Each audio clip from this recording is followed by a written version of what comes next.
right. Shalom, shalom. First and foremost, I'm going to give all praise and glory to Yahweh, Ba'ashem, Yahweh Shai, Ba'ashem, Kapitas. Double honors to the apostle and great millstone that rule well. And salutation to the icon and teaching is true. Other folk on earth, to the city, lift up the name of Yahweh Ba'ashem Shai. It's a quick lesson, basically going into don't be a coward. And I'm speaking for myself first and foremost because it was on my spirit like a couple of days ago. I didn't get to this lesson, but I love weights.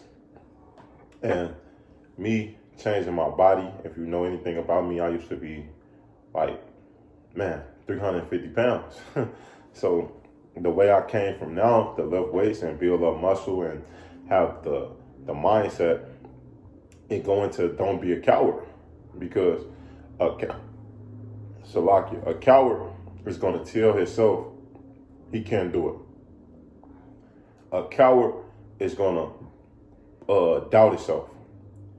A coward is going to make every excuse not to want to push forward because he's scared and he don't want to grow, or he don't want to do the right things to grow. So I equate that little carnal things into the truth. Like when it comes down to knowing yourself, man, don't make yourself to be a coward, man. Like, try not to be a coward, because if you be a coward and don't teach this word, especially when the Lord have gave you this true knowledge, hey, you're gonna be beaten with many stripes, like the scriptures say. Or you mess up your chances to come out and learn the truth, and you want to be a nigga or anything, man. Those things can get you destroyed, man. So let's prove that, man, because a lot of men fall out the truth for many reasons. And let's get this Matthew the 13th chapter. This is one of my favorite chapters, man. This Matthew 13, verse 3.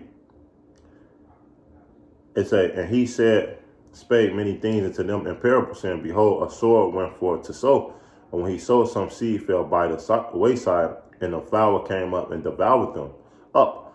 Some fell upon stony ground, and were they not much earth, and wherewith they sprung up, because they had no depth in of the earth. And when the sun was up, they were scorched, and because they had no root, they withered away. So the Lord is basically giving you different scenarios that man come down to the wayside and hit a word, and a man is sowing and a one is listening, right? And he giving you different situations about certain things that happen, why people don't come back, or why people fall out. It say verse 7, and some fell upon thorns and the thorns sprung up and choked them, and other fell into good ground and brought forth fruit, and some 100-fold, and some 60-fold, and some 30-fold, man. So the ones that had that good ground, hey, they made it, man.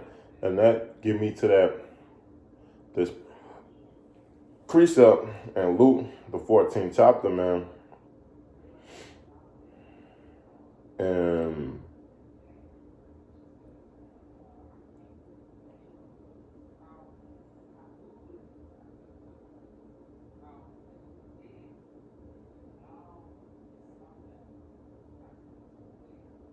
there's Luke 14 and 15. It saying, one of them that was son of meat were him heard these things. He said unto him, blessed he that shall eat bread in the kingdom of heaven. Then said unto him, a certain man made a great supper and bled many, and sent his servant at supper time to say to them that were bledded, come, for all things are now ready. For they all with one consent began to make excuses. And this is what a coward do, man. A coward will make an excuse about everything. It said, the first said unto him, I have brought a piece of ground and I may need to go see it. And I pray that I'll have me excused. Another one said, I have brought 5 yards of oxen, and I go to prove them. I pray thee, have me excused. So he wanted to attend to his farm. It said his business basically. And said another one said, I have married a wife, and therefore I cannot come. So, hey, this is a clear example, a parable of men that basically don't come to the truth. They don't want to push the truth because of these certain things in their life, and they feel like they're more needful and more important. Verse 20, let's see what the master said, meaning Yahweh Shai. So that servant came and showed his Lord these things. Then the master of the house, being angry, and said to the servant, go out quickly into the streets of the land of the city and bring hither the poor and the maimed and the haughty and the blind. So he said, so since you my servant and you my faithful servant, man, you still go out there and tell the people the thing, because things need to be ready.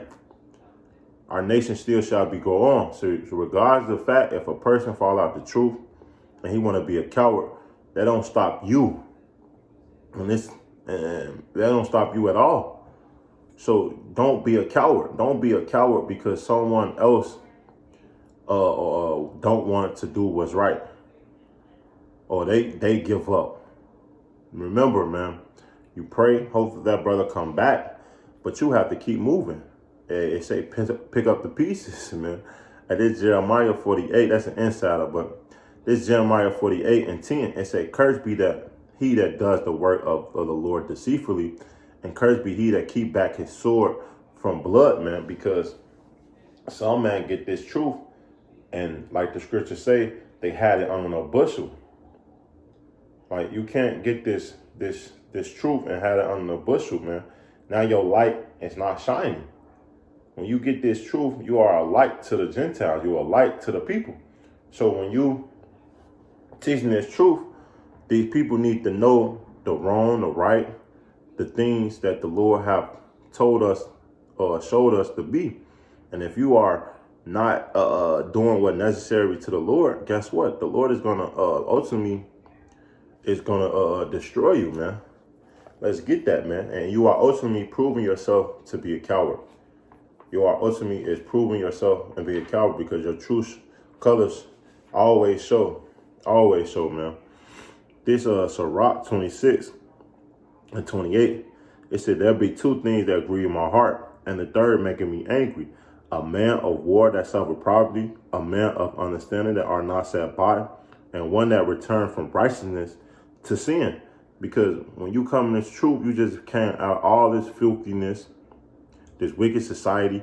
You have been washed with the blood of the Lord, with the word of the Lord, Salakia, both. But the Lord have put his spirit upon you to be better. And you telling me now you want to return back to that filthiness, that old man, that weak, that no wisdom type of guy? That's like a slap in the face. And that's what you call a coward. Because a coward don't want to rise up to the occasion. A coward want to continue being a coward. He want to run from responsibility. And I always bring up that story about Jonah, because in the beginning, Jonah was being a coward. Because the Lord commanded him to go prophesy to Nineveh, right?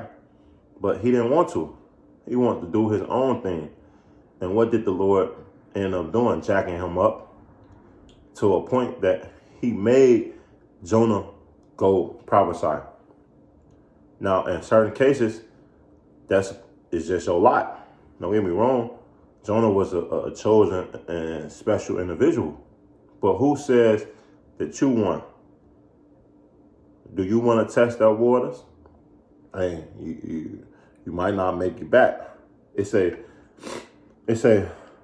this why it say, and one that returned from righteousness to sin, the Lord prepares such as one for the sword, man. So you are destined to be destroyed if you return back to their filthiness and to the man you used to be. And that's not something that you want to do. So when you come in the truth, don't be a coward. Don't use certain things. And I'm speaking for myself and first and foremost, man.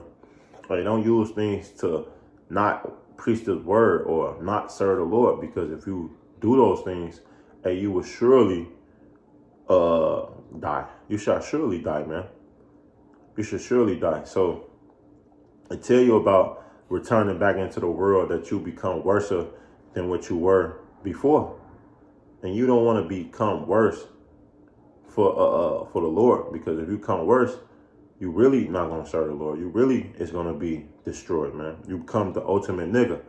And being an ultimate nigga, you can't make it to the kingdom of heaven. Not on the first go around, man. So with that, just a quick lesson, man. Don't be a coward. Fight. When you going through your trial and tribulations, hey, believe in the Lord, man. Trust in the Lord. Cleave on to him even more so that the Lord can guide you and ultimately you can be safe. So with that, call Allah Yahweh, Ba'ashem, Yahweh Shai, Ba'ashem, Kakadash, double honors to the apostle and great millstone, y'all rule well, and salutations to the icon and teaching this truth out the fork on the earth in the city, man. Hope this lesson edifying. Till next time, I want to say Shalom and a ball.